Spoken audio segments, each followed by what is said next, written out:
Convidava os irmãos a abrirmos a palavra de Deus no Evangelho do nosso Senhor Jesus Cristo, segundo São Marcos, no capítulo 8.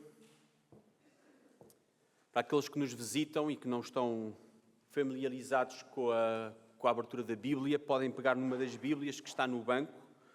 Na página 949 está a nossa passagem, a partir do versículo 34 até ao capítulo 9, o primeiro versículo do capítulo 9. Marcos 8, 34. E vamos, por uma questão de contexto, ainda que a nossa mensagem seja a partir do versículo 34, ler também desde o versículo 27. Portanto, recuar um pouco na narrativa. E vamos ler do versículo 27 deste capítulo 8 até ao primeiro versículo do capítulo 9.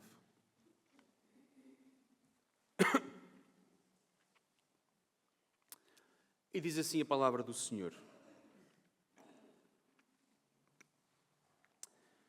E saiu Jesus e os seus discípulos para a aldeia de Cesareia de Filipe.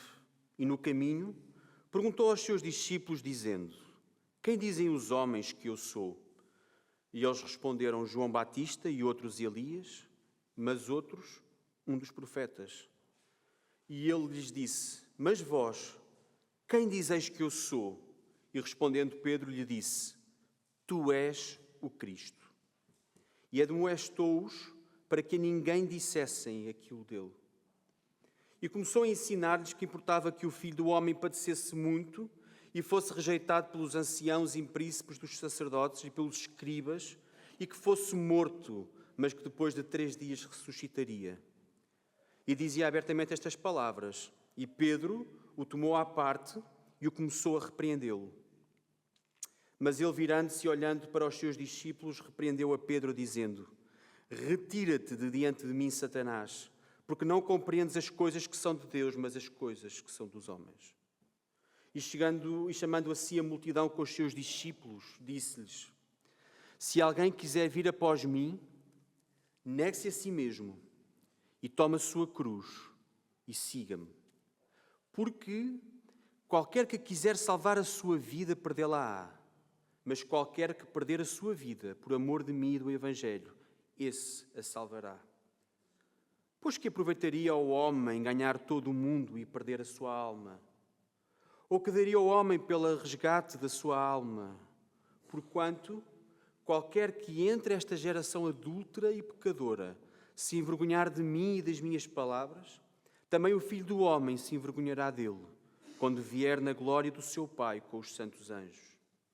Dizia-lhes também: Em verdade vos digo, que dos que aqui estão, alguns há que não provarão a morte, sem que vejam chegado o reino de Deus com poder. Até aqui a palavra do Senhor. Vamos orar. Pai nosso, Tu nos trouxeste aqui esta manhã a este culto de louvor ao Teu nome, em que queremos dar glória. Mas também este culto, onde acima de tudo nós queremos ouvir a Tua palavra. Sê connosco nesta hora. A Tua palavra está aberta, faz com que os nossos ouvidos ouçam e o nosso coração aguarde. Sê connosco, em nome de Jesus. Amém.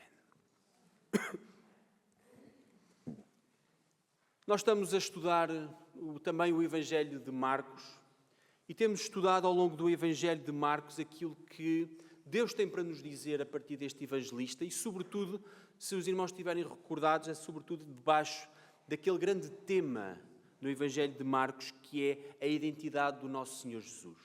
E continuamos hoje nesta caminhada pelo Evangelho de Marcos e chegamos a um momento em que Jesus está a ensinar enquanto mestre. E Marcos, mais uma vez, nos mostra a identidade de Jesus enquanto um mestre, enquanto alguém que está a ensinar com autoridade os seus discípulos. E antes desta passagem do versículo 34, nós vimos, neste versículo 8, a partir do versículo 20, deste capítulo 8, a partir do versículo 27, nós vimos como, depois de Jesus estar no mar com os seus discípulos e depois de Jesus ter curado um cego, se os irmãos estiverem recordados, nós vimos que Jesus fala com os seus discípulos a partir do versículo 28 e pergunta, ainda no versículo 27, perguntam: Quem dizem os homens que eu sou? E eles respondem, dão várias respostas que as pessoas costumavam dizer acerca de Jesus. Aquilo que Jesus fazia, aquilo que Jesus ensinava, suscitava curiosidade às pessoas. E dizem os discípulos, uns dizem que é João Batista, outros Elias e outros dizem que tu és um dos profetas. E Jesus pergunta aos seus discípulos, e vós, quem dizeis que eu sou? E Pedro, em nome dos discípulos, diz, tu és o Cristo. E Jesus pede que não digam a ninguém esta verdade. E depois Jesus começa a ensinar, e começa a ensinar acerca dele mesmo. E o que é que havia de acontecer segundo os profetas. E diz abertamente aquilo que está a acontecer sobre si mesmo. Ora, Pedro chama Jesus à parte. E chamando Jesus à parte, começa a repreender Pedro. E é então que Jesus tem aquela afirmação que nós vimos quando estivemos a estudar esta passagem, em que tem provavelmente uma das maiores ofensas que alguém poderia dirigir a outro homem, em que diz, retira-te de diante de mim, Satanás, porque tu não compreendes as coisas que são de Deus, mas as coisas que são dos homens. Esta nós vimos na altura, que esta é uma citação que Jesus faz do profeta Isaías, que lemos há pouco, do capítulo 29, versículo 3, quando Deus diz em Isaías, pois este povo se aproxima de mim com a sua boca e com os seus lábios me honra, tal como tinha feito Pedro, mas o seu coração se afasta para longe de mim e o seu temor para comigo consiste só em mandamentos de homens em que foi instruído. Jesus está a citar o profeta Isaías. Jesus está a citar as palavras do próprio Deus no profeta Isaías. E quando chegamos ao versículo 34, e por isso nós não conseguimos dissociar a mensagem de hoje deste episódio em que Jesus fala com Pedro, quando chegamos ao versículo 34, Jesus pega precisamente naquilo que tinha acabado de acontecer com Pedro e chama a multidão para junto dos discípulos e diz, quem quiser vir após mim, negue-se a si mesmo. Tome cada dia a sua cruz e siga-me. Jesus diz, vir após mim. E esta expressão que Jesus usa é uma expressão que aparentemente poderá parecer-nos seguir, mas é muito mais do que seguir. Vir após mim é ser discípulo de um mestre, é aprender com o mestre, é querer ser com o mestre, é querer fazer o que o mestre faz, é não ser quem é, mas ser alguém à imagem do seu mestre. É rir quando o mestre ri, é chorar quando o mestre chora, é orar quando o mestre ora, é sofrer quando o mestre sofre, é afirmar a identidade do mestre e não negar a identidade do mestre. É ser esbofeteado quando o mestre é esbofeteado. É ser crucificado quando o mestre é crucificado.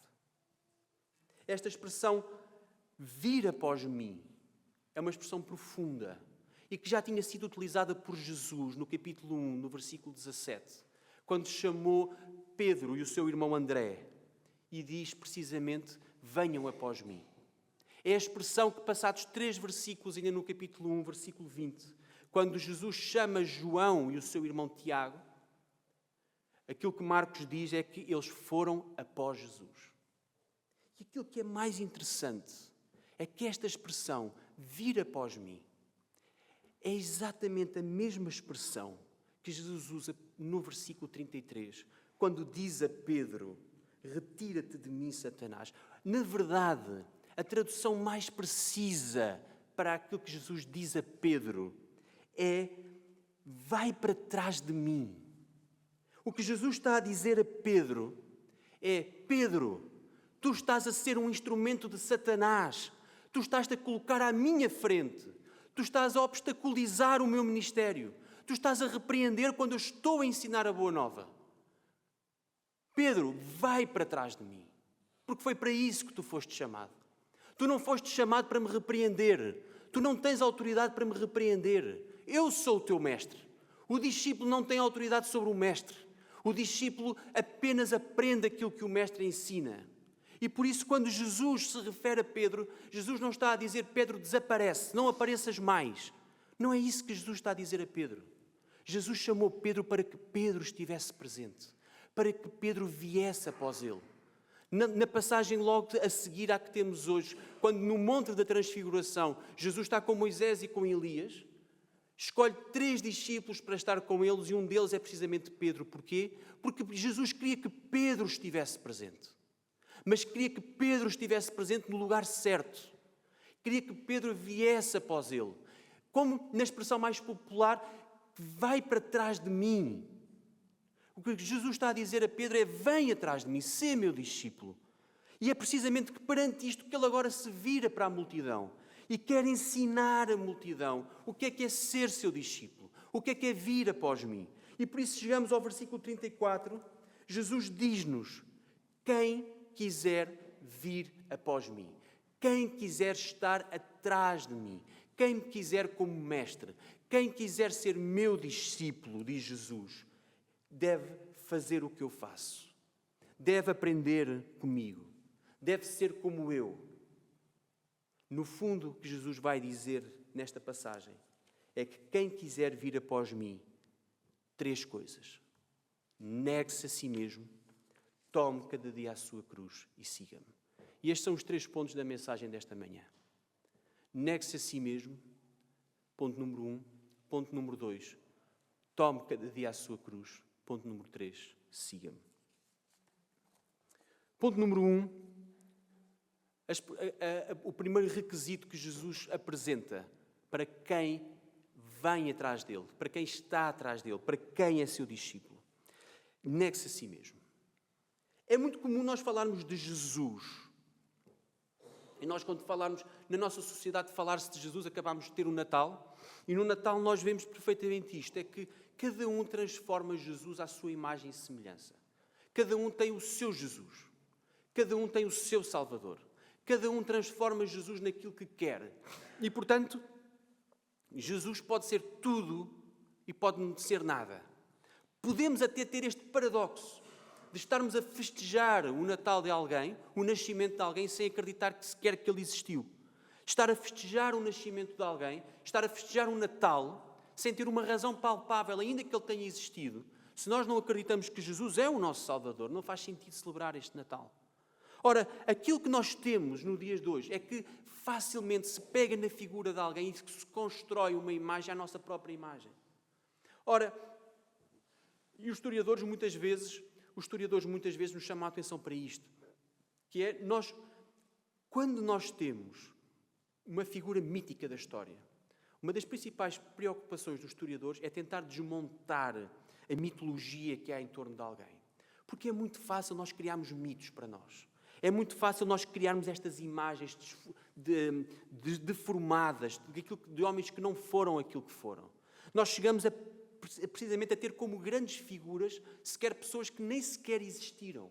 Por exemplo, uma das grandes figuras do mundo anglo-saxónico é precisamente o rei Artur. E ainda hoje se discute se o rei Artur existiu de facto. E quem é que foi? Por exemplo, nós hoje olhamos e se nós temos alguém que morre novo, principalmente, por exemplo, se um político morre novo, transforma-se esse político na maior figura e dizemos, no fundo, nada disto estaria no estado em que está se não fosse aquele político. Se aquele político estivesse presente, perdão. Se aquele político não tivesse morrido, estaria de certeza que o nosso país estaria melhor. De certeza que as coisas estariam diferentes. Ou seja, nós facilmente criamos mitos para nós mesmos na nossa própria cabeça. E isto acontece com Jesus. Cada um cria Jesus à sua imagem e à sua semelhança. Mas Jesus comporta-se exatamente como uma anti-estrela.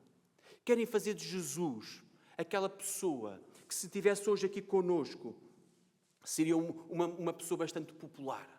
Seria uma pessoa que, de certo, olharia para a guerra que está no mundo e, de certo, que acabaria com a guerra. De certo que toda a gente iria curvar-se na sua presença se Jesus estivesse aqui como esteve há 2000 anos como homem. De certeza que se Jesus estivesse aqui, Jesus seria só paz e amor. Provavelmente estaria connosco em festivais de verão e seria uma beleza estar com Jesus. E transforma-se Jesus naquilo que nós queremos e naquilo que nos apetece. Mas Jesus é precisamente uma imagem muito antipopular. Jesus é uma anti-estrela. Jesus encaixa muito mal na sociedade de hoje. Quando nós olhamos para Jesus e Jesus diz, nega-te a ti mesmo, como é que esta mensagem encaixa nos dias de hoje? Como é que esta mensagem encaixa na mensagem que publicamente nos é dito reiteradamente? Que nós devemos preocupar-nos connosco, que nós devemos olhar para nós mesmos, porque nós somos capazes, porque nós temos potencialidade. Quando nós olhamos para terapias mentais, as terapias centram-se precisamente no nosso eu, no conforto do nosso eu, de livrar-nos de tudo aquilo que é tóxico para o nosso eu, porque o nosso eu está acima de todas as coisas. Aquilo que Jesus tem a dizer a esta mensagem de hoje é uma mensagem muito antipopular. Jesus não seria uma estrela, porque o Evangelho não é uma estrela. No dias de hoje o Evangelho não brilha, porque o Evangelho diz, nega-te a ti mesmo. Experimente, irmãos, chegar ao pé de alguém, amanhã, quando estiveres no trabalho, quando estiveres na escola, quando estiveres na rua com alguém. Experimenta chegar ao pé de alguém e dizer, para tu seres uma boa pessoa, para tu te realizares, para tu verdadeiramente seres feliz, nega-te a ti mesmo. Nós vivemos numa sociedade identitária. Cada um é o seu estado de espírito. Cada um é os seus sentimentos. Cada um é a expressão da sua individualidade. Na nossa sociedade de hoje, valoriza-se a individualidade de cada um, de ser o mais diferente possível do vizinho do lado. Porquê? Porque quanto mais individual tu fores, quanto mais distinto tu fores do outro, melhor tu serás. Acontece que a mensagem de Jesus é exatamente a oposta. A mensagem de Jesus é a negação da nossa identidade. Reparem, irmãos, porquê é que Deus muda o nome de muitos homens no Antigo Testamento? Porquê é que Deus mudou o nome de Abraão? Porquê é que Deus mudou o nome de Jacó? Porquê é que Deus mudou o nome de muitos homens? Porquê é que Jesus diz a Simão, a partir de hoje já não te chamas Simão, mas agora és Pedro? Porquê é que diz, tu eras pescador de peixes e agora passas a ser pescador de homens? Porque a identidade que deixamos para trás deveria ser negada. A individualidade deveria ser negada. O que Pedro era devia ser deixado para trás das costas. Jesus não requer menos que a vida aos seus discípulos. Jesus quer discípulos que neguem a si mesmo. Tu queres ser discípulo de Jesus? Então entrega-lhe a tua vida. Nega o que tu és, nega a tua individualidade, nega a expressão da tua individualidade e segue o Mestre. Num livro como de Marcos, que trata da identidade de Jesus, Jesus diz aos seus discípulos para deixarem a sua identidade e serem alguém novo, como Jesus. O livro de Marcos é sobre a identidade de Jesus, precisamente porque Marcos quer que nós olhemos para a identidade de Jesus e não sejamos mais nós, mas sejamos como Jesus. A nossa identidade deve ser Jesus. Nós não devemos preocupar-nos em sermos nós próprios. A Igreja não é uma soma de individualidades, mas é, acima de tudo, a expressão da identidade de Jesus. A Igreja de Cristo não é a soma do eu sou, mais o eu sou, mais o eu sou, mais o eu sou, mais o eu sou, mais o eu sou e a soma de todos os eu sou. A Igreja é a identidade daquele que diz eu sou. E esta é a diferença. É que a identidade do eu sou, do Senhor Jeová, é aquilo que define a Igreja e não a soma das nossas individualidades. E por isso, quando nós olhamos para Deus como a grande identidade, a grande entidade que está acima de todas as coisas em toda a Bíblia. E felizmente, o Verbo se fez carne e habitou entre nós. E nós vimos a sua glória como a glória do unigênito do Pai, cheio de graça e de verdade. Para que nós pudéssemos ser a sua imagem e a sua semelhança, tal como tinha sido planeado desde o princípio. E para que pudéssemos ser como Ele é. Para que nós pudéssemos ser como Jesus é. E por isso o maior orgulho que nós podemos ter é de ser reconhecidos como cristãos. Porque cristãos são aqueles que seguem aquele que é Cristo. Aqueles que vêm atrás de Cristo. Aqueles que são como Cristo. E como disse Pedro, o Cristo é Jesus. E podemos nos perguntar então de uma forma prática: o que é que significa eu negar o que eu sou? Em primeiro lugar, significa negar a minha identidade. E por isso, o que eu sou não importa, mas o que importa é o que Jesus é. O querer já não é meu, mas de Jesus. A minha alegria já não está em mim, mas em Jesus. A minha vontade já não é minha, mas é de Jesus. As minhas energias são colocadas a servir Jesus e não a servir-me a mim mesmo. O serviço dos outros passa a ser uma naturalidade, porque foi a servir outros que Jesus viveu. E por isso a primeira consequência prática nas nossas vidas é que negar aquilo que eu sou significa negar a minha identidade. Em segundo lugar, significa não ter temor dos homens. Negar-se a si mesmo implica necessariamente deixar para trás o temor dos homens. Pedro repreende Jesus à parte porque Pedro tem temor de homens. E por isso é que Deus em Isaías diz: o seu coração afasta-se para longe de mim e o seu temor para comigo consiste só em temor de homens, em seguir o mandamento dos homens. E por isso Jesus diz nesta passagem no versículo 38: porquanto qualquer que entre esta geração adúltera e pecadora se envergonhar de mim e das minhas palavras, também o Filho do Homem se envergonhará dele, quando ele vier na glória do seu Pai com os seus santos anjos. Pedro mostrou vergonha de Jesus e Jesus repreendeu. Se nós nos lembrarmos de um episódio paradigmático na Bíblia, em que alguém mostrou temor de homens, em que alguém mostrou, na verdade, vergonha de Jesus, provavelmente todos aqueles que conhecem as Escrituras vão se lembrar do episódio em que Pedro nega Jesus quando Jesus está a sofrer. Pedro não negou uma, não negou duas, mas negou 3 vezes. E Pedro negou 3 vezes precisamente porque o seu coração estava cheio de temor dos homens. Quando começam a dizer: tu andavas atrás daquele homem, o que é que Pedro responde? Não, eu não. Ou seja, Pedro nega Jesus porque não se negou a si mesmo. Pedro nega Jesus porque não renegou a sua identidade, porque na verdade ele tem temor de homens. O Pedro que lemos no livro dos Atos dos Apóstolos é já um Pedro tão diferente. É um Pedro que não tem temor de homens. É um Pedro que prega o Evangelho. É um Pedro que está perante as autoridades e anuncia Jesus.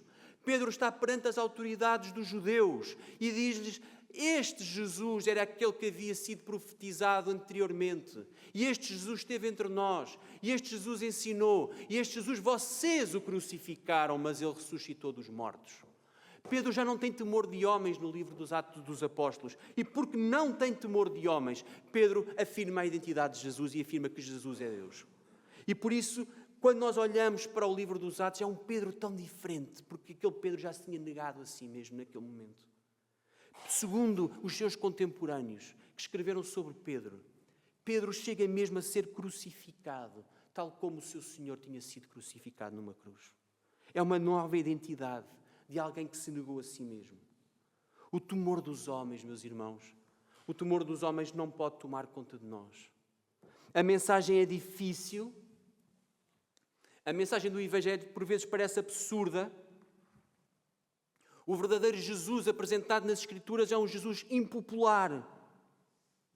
Mas temos nós vergonha deste Jesus, como teve Pedro? Vamos adaptar a mensagem de Jesus à nossa audiência? Bem, na verdade não era isso que Pedro queria quando repreendeu Jesus. O Evangelho escandaliza-te.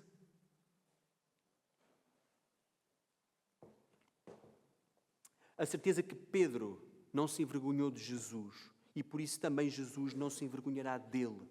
A certeza que nós temos que nós não nos envergonhamos de Jesus e ele também não nos envergonhará de nós, acompanha-nos, porque é assim que Jesus o diz.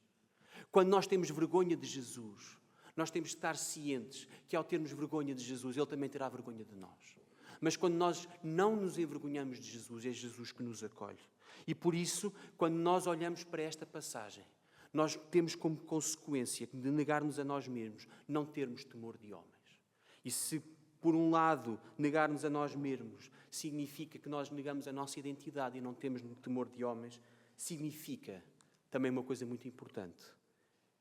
Significa arrepender-me de tudo aquilo que eu sou. E aqui chega, meus irmãos, a questão do arrependimento.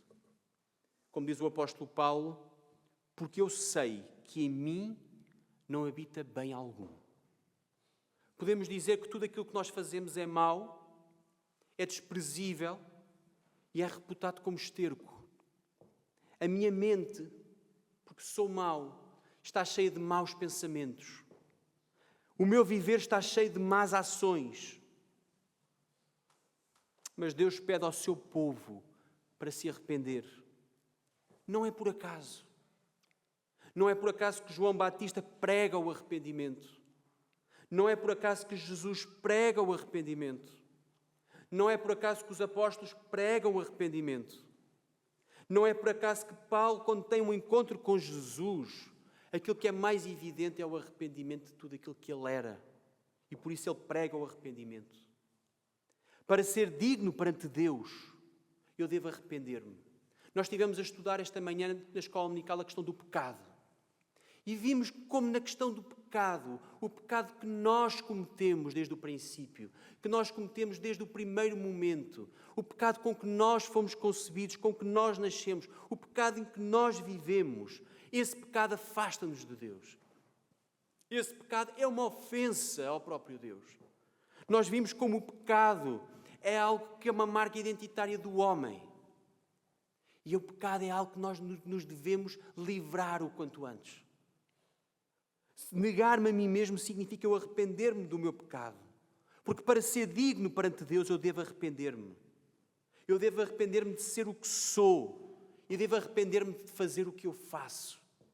Se a minha vida não é pautada pelos padrões de Jesus, eu devo arrepender-me. Se eu não procuro diariamente ser como Jesus, eu devo arrepender-me. Se eu professo Jesus com os meus lábios, mas a minha vida é apenas seguir os mandamentos de homens, eu devo arrepender-me. Se eu não trato bem a minha mulher como Deus requer, eu devo arrepender-me. Se a mulher não vive de forma digna para com o seu marido, então deve arrepender-se. Se eu não procuro educar os meus filhos em disciplina e em obediência, eu devo arrepender-me. Se eu não procuro ser um filho digno e respeitador, eu devo arrepender-me.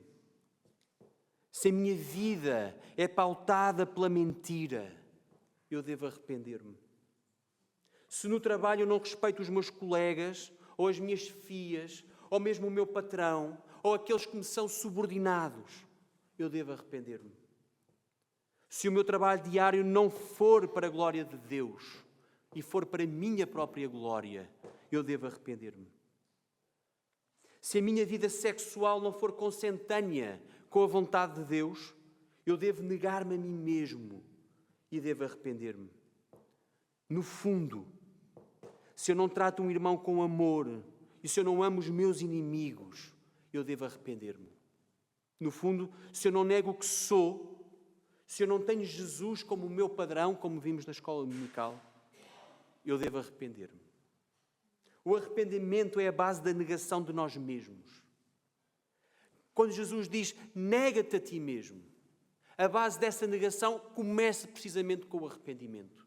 Sem arrependimento, eu não posso negar a minha identidade e sem arrependimento eu não posso largar o temor dos homens.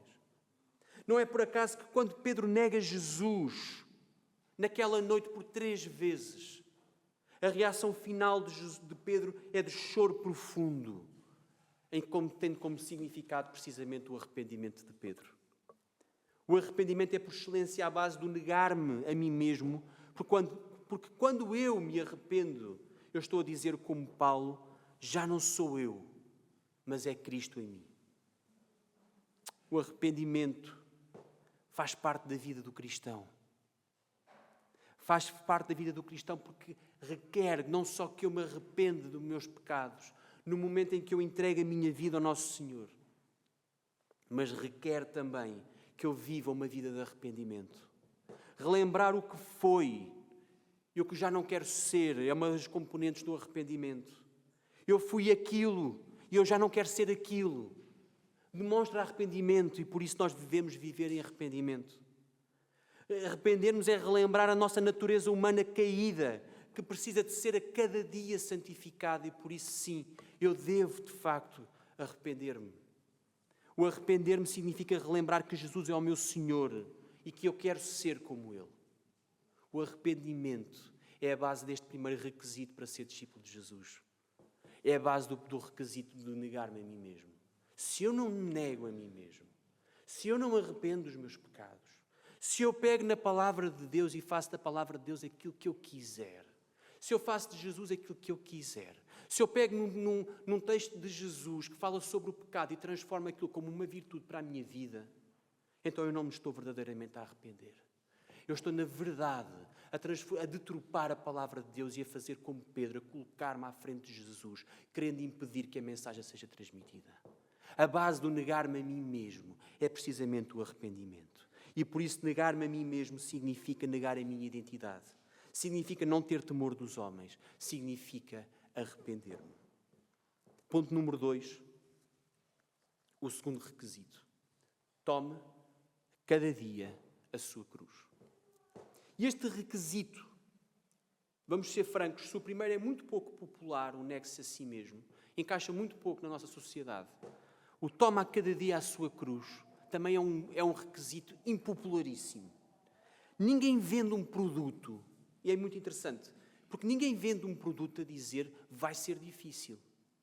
Ninguém diz a alguém que vai fazer alguma coisa, que querer vender a alguém alguma coisa e a dizer, olha, isto vai ser difícil, vai trazer sofrimento. Hoje vendem-se muitos cursos para muitas coisas.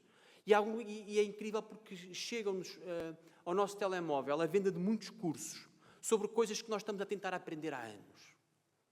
Uma senhora que queria fazer crochê teve a vida toda para fazer crochê. E aparece alguém e diz, agora em 30 dias vai conseguir, com o meu método em 30 dias vai conseguir aprender a fazer crochê.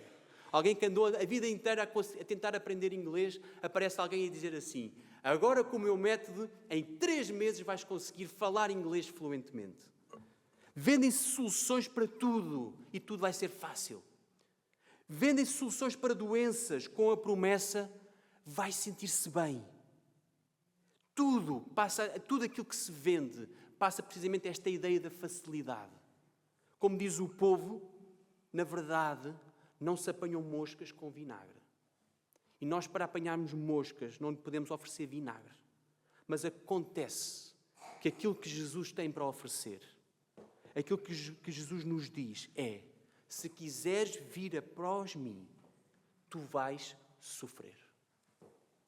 É uma mensagem completamente desencaixada daquilo que nós temos hoje. Não tentemos, irmãos, suavizar esta mensagem. Tentar explicar que esta mensagem é apenas num sentido figurado. Que Jesus não está necessariamente a dizer que a vida do cristão é sofrimento. Não tentemos suavizar esta mensagem e fazer desta mensagem aquilo que ela não diz.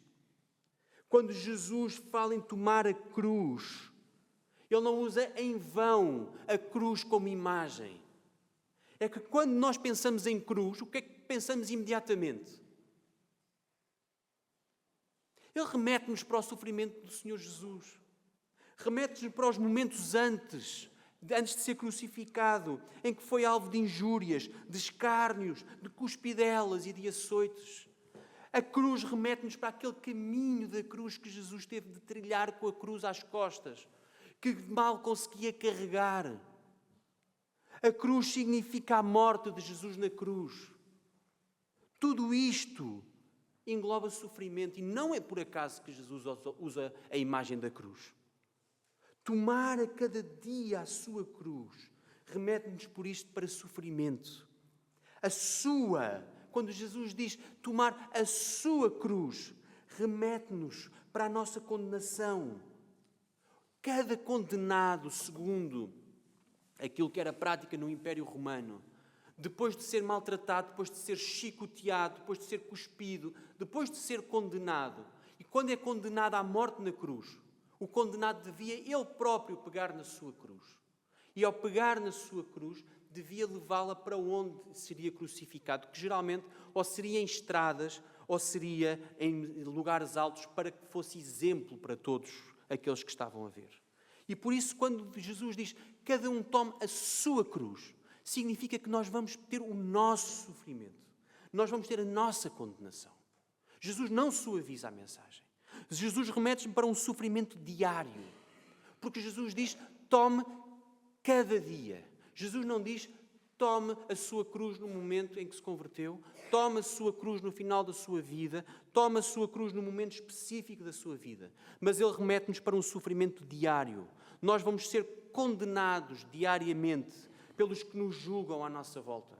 Nós vamos ser condenados diariamente por aqueles que, quando nós estamos a afirmar a identidade de Jesus, vão reagir. Porque aquele Jesus que nós estamos a apresentar, o Jesus das Escrituras, não se coaduna com esta sociedade. E todos os dias, se nós, na verdade, diariamente negarmos o nosso eu, se nós diariamente negarmos a nós próprios, se diariamente nós afirmarmos Jesus, nós diariamente vamos ser condenados pelo mundo que nos rodeia. Levar a cada dia a nossa cruz aponta para esta condenação. Aquilo que Jesus nos promete em nada se assemelha àquilo que nós desejamos. Ninguém aqui quer ser seduzido por coisas que nos vão fazer sofrer. Ninguém quer ser seduzido para viver escárnio. Ninguém quer ser seduzido para viver a injúria, para viver a vergonha. Uma condenação que é praticada continuamente pelo que nos rodeiam é aquilo que nos é prometido por Jesus. Mas é também quando Jesus diz, e esta é a maravilha também desta mensagem, quando Jesus diz, toma cada dia a sua cruz, o que Jesus nos está a dizer é que nós vamos nos identificar com Jesus. Já repararam? Jesus não nos pede mais do que aquilo que Ele próprio passou. Jesus foi perseguido e Jesus promete que nós vamos ser perseguidos. Jesus foi tentado. O seu ensino deixou até a sua família envergonhada. Os seus discípulos deixaram-no só. Ele sofreu com dor profunda. Ele foi sentenciado e executado. Se este não é um exemplo de vida para mim, então eu tenho um problema. Eu não estou disposto a vir atrás de Jesus. Se sofrer pelo Evangelho não faz parte dos meus planos, então eu não quero ser como Jesus. Então eu não quero ser discípulo de Jesus. Então eu não cumpro o requisito que Jesus nos deixa do tome a cada dia a sua cruz. Se eu não estou disposto a morrer pelo Evangelho, o que é que eu estou disposto a fazer? Não estou eu disposto a morrer pelo Evangelho? O que eu quero é salvar a minha vida? Estou preocupado com o meu bem-estar? Versículo 35, o que é que Jesus diz? Porque qualquer que quiser salvar a sua vida, perdê-la-á.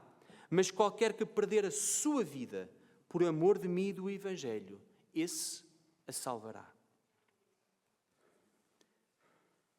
É uma promessa de Jesus que nos deixa, que é, se tu estiveres disposto a perder a tua vida, então tu terás a oportunidade de salvar a tua vida. Parece contraditório, parece paradoxal, mas aquilo que Jesus nos promete é precisamente isto. Porque Jesus está a apontar para uma outra vida, que não é esta que nós estamos preocupados diariamente. Aquilo que Jesus nos promete é muito pouco sedutor. Até hoje, se nós formos ver, quando começa uma guerra, e a guerra parece estar a afligir as pessoas, há sempre um político que vem dizer, vai ser breve. Aconteceu assim, provavelmente na guerra mais cruel que o mundo conheceu em 1914. Aquela que foi conhecida como a Grande Guerra ou a Primeira Guerra Mundial. Quando começou, os políticos diziam, vai ser breve.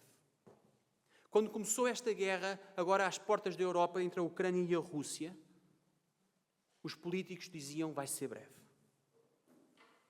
Em 1939, a guerra tinha instalado na Europa com a ofensiva das forças do Eixo. E a Inglaterra, a velha Inglaterra, estava em séria ameaça. Em 1940, Londres estava a preparar-se para ser bombardeada pelos alemães. E a 13 de maio, o novo primeiro-ministro, que tinha acabado de ser eleito, dirige-se pela primeira vez ao Parlamento, relembrando que dias sombrios estavam para vir. Ao contrário dos políticos do seu tempo e dos políticos de hoje. Naquele dia 13 de maio, Winston Churchill disse: eu não tenho nada para vos oferecer, senão sangue, suor e lágrimas. Jesus nunca nos prometeu outra coisa. Jesus nunca prometeu outra coisa neste mundo que não fosse o sofrimento para este mundo. Expulsar-vos-ão das sinagogas. Vem mesmo a hora em que qualquer que vos matar cuidará fazer um serviço a Deus. Diz Jesus: no mundo tereis aflições. E quando o autor aos Hebreus testemunha acerca daqueles que tinham morrido pela mensagem do Evangelho, ele diz que eles foram torturados. E diz mais: e outros experimentaram escárnios e açoites e até cadeias e prisões. Foram apedrejados, serrados, tentados, mortos ao fio da espada. Andaram vestidos de peles de ovelhas e de cabras, desamparados, aflitos e maltratados. A estes que somos nós, a quem Jesus se dirige, Ele tem 3 coisas para nos prometer: sangue, suor e lágrimas. E por isso nós podemos perguntar: o que é que requer tomar cada dia a sua cruz? Em primeiro lugar, significa que já me neguei a mim mesmo, como acabámos de ver há pouco. Que o meu eu, que não pretende sofrer, o meu eu não pretende carregar cruzes, o meu eu quer viver uma vida fácil, de conforto e prosperidade, sem qualquer tipo de concessões. Nós devemos negar este eu, o nosso eu, porque sem negarmos o nosso eu, nós não podemos carregar a nossa cruz. Diz Paulo em Filipenses 2, 6-8, que Jesus, sendo em forma de Deus, não teve por usurpação ser igual a Deus, mas esvaziou-se a si mesmo. E este esvaziar a si mesmo é o exemplo para nós. Esvaziou-se a si mesmo, tomando a forma de servo, fazendo-se semelhante aos homens, e achando a forma de homens, humilhou-se a si mesmo, sendo obediente até à morte, e morte de cruz. E é este exemplo de Jesus, de esvaziamento do meu eu, de esvaziamento de mim mesmo. É este esvaziamento que nós queremos seguir, porque temos como mestre Jesus e o nosso supremo exemplo. É preciso esvaziar, porque para ser servo é preciso estar pronto para sofrer. Diz no versículo 36, se nós olharmos, nós não queremos ganhar o mundo. Se não temos temor de homens, se nos esvaziamos a nós mesmos, se não queremos ganhar o mundo, então nós estamos dispostos a sofrer e a carregar a nossa cruz a cada dia. Mas tomar cada dia a sua cruz requer também uma identificação absoluta com Cristo. Jesus é o nosso exemplo absoluto. Irmos após Ele permite-nos ser como Ele. Nós queremos ser como Jesus e nós identificamos-nos com Jesus. Sofrer não é desejável, mas devemos estar cientes que ser como Jesus implica necessariamente estarmos em guerra constante com o mundo que nos faz sofrer. Jesus deu-se por completo. Jesus esvaziou-se e enfrentou o sofrimento a cada momento, até ao momento final. Humanamente falando, o ministério de Jesus é um ministério de fracasso. Jesus é confrontado constantemente. Jesus vê as multidões seguirem-no, não tanto por aquilo que ele ensina, mas sobretudo pelos sinais. Humanamente falando, o ministério de Jesus é um fracasso, porque Jesus é preso, condenado e morto. Parece que tudo acabou ali e por isso é um fracasso. Em tudo o que é aparente, o ministério de Jesus é um fracasso. E assim é com a Igreja. Aparentemente, nós somos um fracasso. A cidade de Lisboa, só dentro da cidade de Lisboa, tem qualquer coisa como 500.000 pessoas. Nós estamos aqui reunidos, cerca de 80 pessoas apenas. E existem poucas igrejas fiéis ao Evangelho na cidade. Muitas pessoas entram esta manhã em falsas igrejas, onde vão adorar deuses feitos pelas suas mãos, ou entram noutras igrejas onde vão procurar satisfazer as suas necessidades materiais. Muitos milhares não querem sequer ouvir falar do Evangelho. E a mensagem que proclamamos aqui, domingo após domingo, é aceito por tão poucas pessoas. Este também, a vida da igreja é de um aparente fracasso. Depois de tudo isto, nós temos todos os nossos obstáculos à proclamação do Evangelho, a oposição que temos de família, de familiares, de colegas, de vizinhos. Quando o nosso próprio eu não nos leva a vacilar, parece que a mensagem do Evangelho não faz sentido à mente daqueles que ouvem. Nós até temos coragem, mas aqueles que ouvem, aquilo não faz sentido. Como vimos há pouco na escola dominical, falar do pecado. Que coisa tão ultrapassada. Se estivermos verdadeiramente disponíveis para anunciar o Evangelho a todas as pessoas, nós temos de estar cientes que isso implica um aparente fracasso, como também uma forte rejeição. Mas a nossa identificação, a nossa avaliação de sucesso e de fracasso, não é uma avaliação de sucesso e de fracasso segundo aqueles que nos rodeiam, mas a nossa identificação é com Jesus. E com Jesus, tudo então passa a fazer sentido. Foi sempre assim ao longo da história. Jesus não foi ouvido, os profetas não foram ouvidos e também nós não vamos, na maioria dos casos, ser ouvidos. Mas diz-nos Jesus acerca disso. Bem-aventurados sois vós quando vos injuriarem e perseguirem e mentindo disserem todo o mal contra vós por minha causa. Exultai e alegrai-vos, porque é grande o vosso galardão no céu, porque assim perseguiram os profetas que foram antes de vós. E por isso, quando nós falamos em seguir, em vir atrás de Jesus, ser discípulo de Jesus, nós não podemos deixar de olhar para a questão do sofrimento. Nós devemos carregar a cada dia. Carregar o quê? A cada dia a nossa cruz. E por isso, no ponto 1, tínhamos precisamente negar-nos a nós mesmos. O ponto 2, carregar a cada dia a nossa cruz. E por fim, o terceiro requisito para ser discípulo de Jesus é precisamente o requisito de seguir Jesus. E é muito interessante. Ponto número 3, seguir Jesus. É muito interessante quando nós olhamos para aquilo que Jesus está a pedir, a nível de seguir Jesus. Parece estranho Jesus estar com aquele discurso. Uma multidão que está a seguir Jesus. Os discípulos seguem Jesus porque o próprio Jesus os levou a seguirem. Porquê é que Jesus está a pôr uma tónica tão grande também no seguir? Porquê é que, havendo discípulos que estão a seguir Jesus, porquê é que Jesus está a colocar a tónica tão grande também como um requisito para ser seu discípulo seguir? Aparentemente, de todos estes 3 requisitos, este parece ser um requisito mais fácil de anunciar nos dias de hoje. Porque toda a gente hoje quer seguir alguém.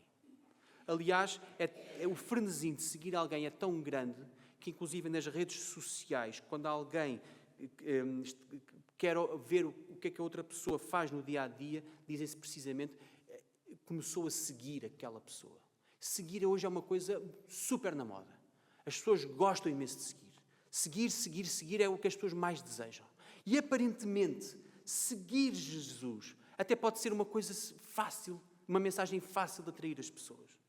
Tudo o que nós queremos é seguir alguém enquanto homens. Reparem, seguimos alguém, porquê? Porque nos identificamos com essa pessoa. Porque essa pessoa, em princípio, tem fama, está a fazer alguma coisa que é de sucesso. Reparem, ninguém vai seguir um fracassado. Ninguém vai seguir alguém que não consegue. Ninguém vai seguir alguém que, na verdade, não tem fama. Ora, enquanto aquela pessoa tem algo para dar acima de todos os outros e nós desejamos ser como ela, então nós vamos segui-la. E é assim que funciona hoje. É preciso ter fama, é preciso manter a fama, é preciso manter sempre a fama no topo. É preciso um cantor ter sempre coisas novas a apresentar para que as pessoas o sigam sempre. É o drama, por exemplo, de um artista desportivo. Um atleta desportivo tem sempre a dificuldade de estar na fama porque há uma altura em que a sua vida acaba. A sua vida desportiva acaba e as pessoas depois dizem: eu gostei dele. Eu gostava imenso dele, daquilo que ele fazia. Mas é uma coisa de passado, porque nós queremos seguir hoje pessoas, na verdade, que nos dizem algo hoje e que nós queremos ser como elas, nós identificamos-nos como elas. A fama requer precisamente isto. Requer uma mensagem atrativa. Requer precisamente sucesso. Requer um modelo que nós queremos seguir. Seguir Jesus, como nós vemos, pelo contrário, é seguir alguém que aparentemente perdeu. Naquele tempo, também naquele tempo, muitos seguiam Jesus pelos sinais e pelas suas maravilhas. Mas quando aparentemente Jesus perdeu, quando aparentemente Jesus estava em sofrimento, quando Jesus foi chicoteado, foi vilipendiado, foi injuriado, Jesus estava só. Quando Jesus foi crucificado, poucos ficaram com ele. Quando chegou o aparente fracasso de Jesus, já ninguém estava com ele naquele momento. E por isso seguir Jesus é muito mais do que seguir sinais e maravilhas. É muito mais do que seguir o sucesso. Ao longo dos Evangelhos nós vemos como Jesus chama aqueles que quer que andem com ele. E nós vemos como o preço a pagar é alto. Na célebre passagem em que alguns vão ter com Jesus, um diz-lhe: Senhor, seguir-te-ei para onde quer que fores. E o que é que Jesus responde? As raposas têm covis e as aves do céu ninhos, mas o Filho do Homem não tem onde reclinar a cabeça. O preço é alto. Jesus diz a outro: segue-me, mas ele respondeu-me: Senhor, deixa que primeiro eu vá enterrar o meu pai. E o que é que Jesus responde? Deixa os mortos enterrar os seus mortos. E diz também a outro: Senhor, eu te seguirei, mas deixa-me despedir primeiro dos que estão em minha casa. E o que é que Jesus responde? Ninguém que lança a mão do arado e olha para trás é apto para o reino de Deus. Porque seguir Jesus requer deixar tudo para trás, como nós vimos. Seguir Jesus, seguir alguém, significa fazer o caminho que essa pessoa está a fazer. Significa ter que dormir onde essa pessoa dorme, ainda que não exista uma casa para dormir e onde não exista onde reclinar a cabeça. Seguir alguém significa palmilhar o caminho, ainda que seja tortuoso e difícil, que essa pessoa está a palmilhar. Seguir alguém significa fazer parte desse aparente fracasso que os homens dizem que é fracasso. Seguir alguém é um momento difícil e aqueles homens que estavam a seguir Jesus porque Jesus os tinha chamado, na verdade só vão conseguir seguir verdadeiramente Jesus quando perceberem precisamente que seguir Jesus requer muito mais do que seguir alguém com fama. É maravilhoso vermos o entusiasmo dos discípulos quando Jesus faz milagres. Ficam alegres e entusiasmados. Vamos ver a seguir no Monte da Transfiguração, num próximo domingo, como aquilo era tão bom, era tão maravilhoso, que Pedro até queria acampar ali e fazer uma tenda para Jesus, para Elias e para Moisés. Ficavam ali naquele momento maravilhoso. É que seguir Jesus é fácil, quando seguir Jesus significa aquilo que nós gostamos. Seguir Jesus é nós estarmos dispostos a fazer o que Jesus faz. E por isso Jesus requer que nós nos esvaziemos de nós mesmos, como Ele esvaziou. E por isso Jesus requer que nós tomemos a nossa cruz, como Ele tomou. Tanto no Antigo Testamento como no Novo Testamento, servir a Deus e responder à chamada é visto como uma dificuldade humana. Ser profeta de Deus, ser sacerdote em momentos difíceis, ou seguir Jesus é uma tarefa difícil, pouco apetecível. Tantas vezes que nós vemos no Antigo Testamento Jesus a chamar homens e eles a reagirem e a não terem a certeza e até a quererem fugir de Deus, porque ser servo de Deus não é fácil. Jesus está a falar para discípulos que já o seguem e para uma multidão que está com Ele. Mas nós temos de perceber que seguir Jesus não é só estar com Jesus. Seguir Jesus não é só ouvir o que Jesus tem para nos dizer. Seguir Jesus não é só ouvir o seu ensino e estar com Jesus na parte maravilhosa. Seguir Jesus é fazer todo o caminho que Jesus faz. E por isso, quando Jesus diz: quem quiser vir após mim, Quando Jesus diz, quem quer ser meu discípulo, deve negar-se a si mesmo, tomar cada dia a sua cruz e seguir-me. E gostaria, irmãos, para terminar, para olhar para a esperança final.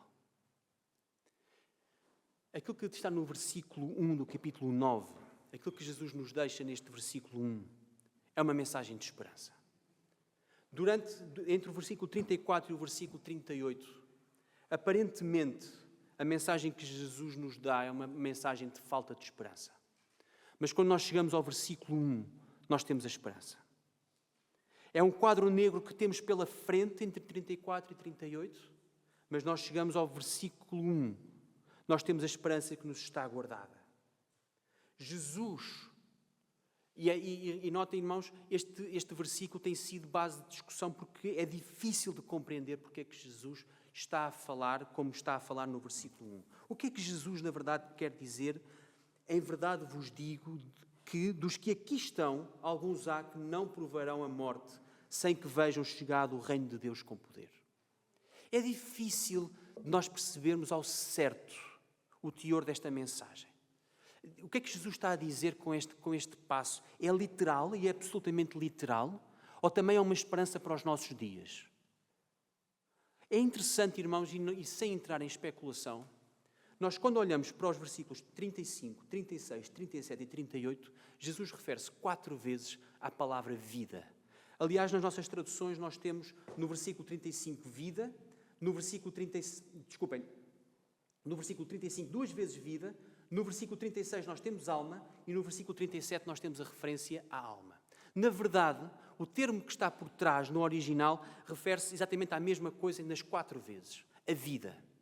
Mas quando chegamos ao versículo 9, ao capítulo 9, no versículo 1, Jesus fala de morte. Jesus está a apontar sempre, quando fala de vida nestes versículos, para uma vida superior. Jesus fala de perder a vida, mas vai salvar a vida. Quem se envergonhar agora, eu depois não me envergonharei dele. Jesus aponta para o seu reino. E no versículo 1, Jesus fala do reino. Jesus, neste ensino, fala daquilo que é a realidade da vida terrena, nos versículos 34 e 38, mas daquilo que também é o reino que há de vir. E Jesus continua a falar de reino no versículo 1. O reino é a nossa esperança final. É para lá que nós apontamos e é para lá que nós queremos ir. Jesus, ao indicar-nos o reino, Jesus está a recentrar a nossa atenção. Porque antes Jesus está a falar do sofrimento, Jesus está a falar de perder a vida, mas agora Jesus recentra a sua mensagem para o reino. Jesus não nos deixa apenas uma mensagem aparentemente negra para nós. Jesus dá-nos uma esperança superior. O que é que ele diz? Não provarão a morte. Jesus diz que salvar a vida não pode ser o maior desejo dos seus discípulos. Quem quiser salvar a vida, perdê-la-á.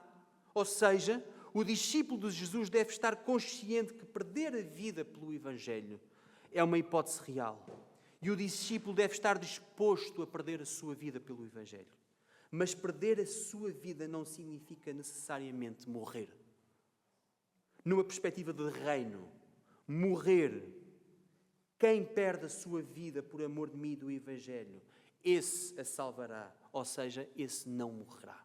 Numa perspectiva de reino, aqueles que perderem a sua vida agora não vão morrer.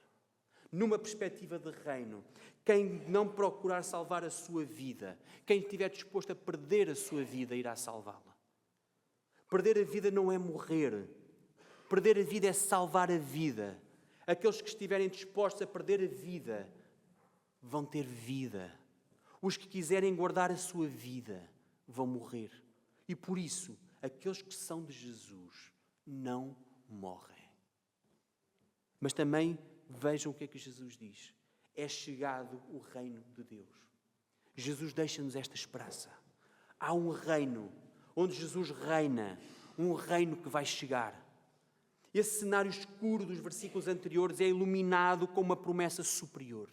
Jesus vai voltar. O reino vai ser restabelecido plenamente. E aí, aqueles que vierem após ele não conhecerão a morte.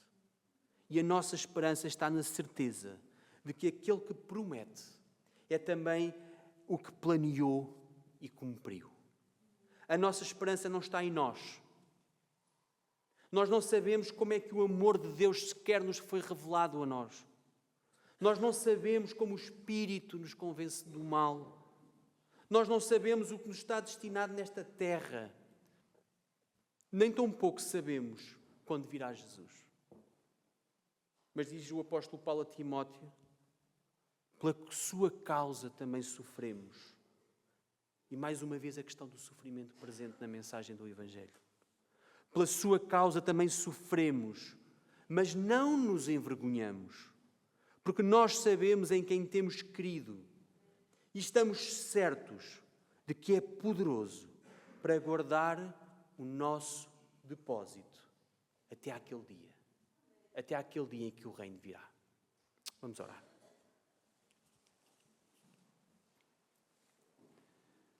Pai nosso que estás nos céus, nesta hora nós te queremos pedir, Pai, que nós sejamos dignos de estar na Tua presença. Nós te queremos pedir que sejamos dignos de ser discípulos de Jesus. Nós queremos te pedir que o nosso eu desapareça e que Jesus seja tudo em nós. Nós queremos te pedir que a vida que nós levamos tenha como foco apenas Jesus. Nós queremos te pedir que nós consigamos carregar a cada dia a nossa cruz, sabendo que a força não é nossa, mas provém de Ti.